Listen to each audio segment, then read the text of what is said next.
Roughly a year ago, I purchased a featherweight. This featherweight is called Gengar. It is a two-wheel drive pusher.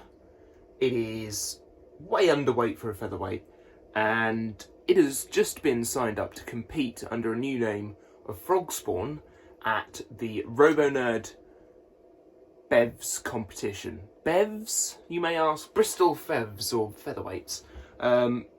Here it is in its current form. Heavy.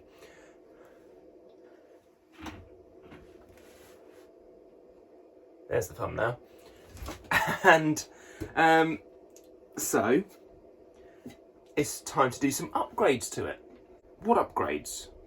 Well, it doesn't have a weapon, and I'd quite like it to have some sort of weapon. So the plan is for it to have a flail on the back, and because the name is Frogspawn, it will have like a Frogspawn tail, and the end of that tail will be something pointy in the end. It won't be pointy to start with, because the BEVS arena has a wooden floor and no metal weapons, so it will have a plastic end. But I'm thinking, for this one, that the end of the flail, I want something a bit like this. This is Stinger, by the way, from classic Robot Wars, and not the real one. This is a toy. It's much bigger, the real. Anyway, yeah, something like this design, and I want to slot them together, and for these edges to be quite pointy, so that it can hit the side of things and cause a bit of damage. That's the idea anyway. This one will have plastic version of that, and I'm thinking of using chopping boards to make the panels out of, or those bits. It will have a chain as well coming out the back. So in this video I'm going to take the top off, show you the inside, and then I'm going to go to B&Q and get some materials to make that bit, possibly, but also the chain, and the way that I'm going to attach the chain to everything. So there you go.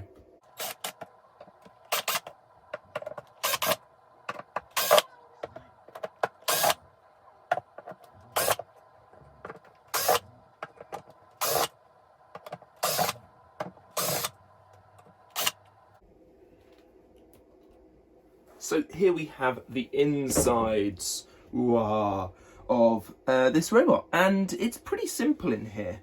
The lipo fits into a little box, comes out. So that's there. We've got several wires and things. I don't think that actually connects to anything. That's the wire that connects to the battery, I've just realised.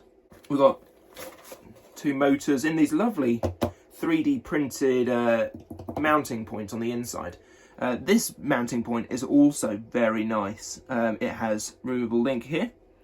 It has the safety lights at the top here. We've got the two speed controllers on the inside, although they look like they're rattling around a little bit. And that one certainly isn't sticking down anymore, so it could do with a bit more double-sided tape on that. And we've got the receiver here. It's all taped in, and that seems to do the job, to be honest. So there is space underneath here for me to drill some holes and attach or fix like a loop coming out of the back, for me to then attach chain and have this mace weapon at the back.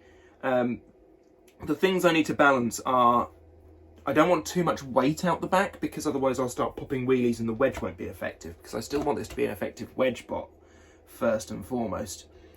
So that's one thing. But at the same time, I don't want it to be so naff that it might as well not be there. So it needs to be a sizable length. And yeah, that's my thinking so far. Cool. In this lipo bag, there should hopefully be a lipo charger. Not lipo charger, a lipo battery even. And there is one lipo battery, which slots into that thing. And we've also got in here the removable link that goes into the back, like so. I also have a spare battery down there on the floor.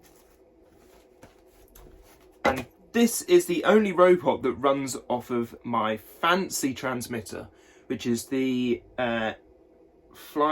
was it Fly Sky or is it Free Sky? I can't remember. Let me check.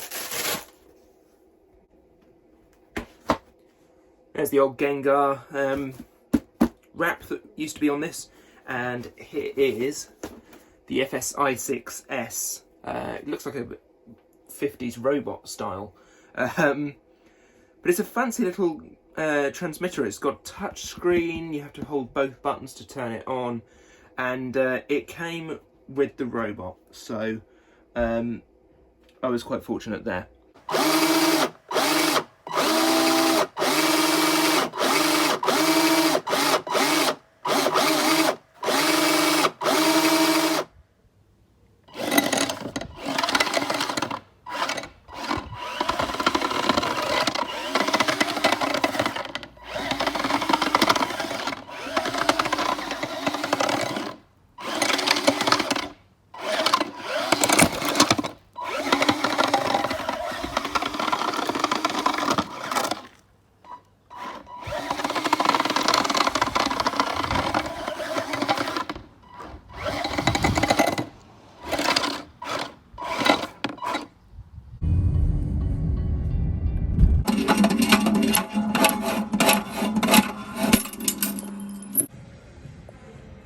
So we have our chain flail, or at least we have the parts to make the chain flail, and I have already put them together, but for the benefit of video, let's go through what we have. This end is designed to go into the robot itself, so if I just unscrew this, 2 holes will be drilled in the robot, this slotted in, and then this will catch it, whoops-a-daisy, there we go, inside, like so. We have the chain section, and then at the other end we've got one of these bad boys. It's a screw gate that I have done up very tightly. So the screw gate will have the mace section of the weapon, which will be made using chopping boards. Once again, they're back.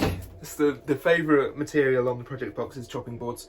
And then I've got a couple of spares of those because I feel like if you're swinging this end round, then this is the bit that's going to break potentially. So that's my thinking. I haven't got any spares of this bit. I might as yet get some more spares of this bit. That's kind of it for this time. There's going to be more work on Frogspawn as we get closer to RoboNerd, so stay tuned on this channel for more Frogspawn stuff, including painting it for the first time. That's going to be exciting. Until then, bye-bye. Ooh.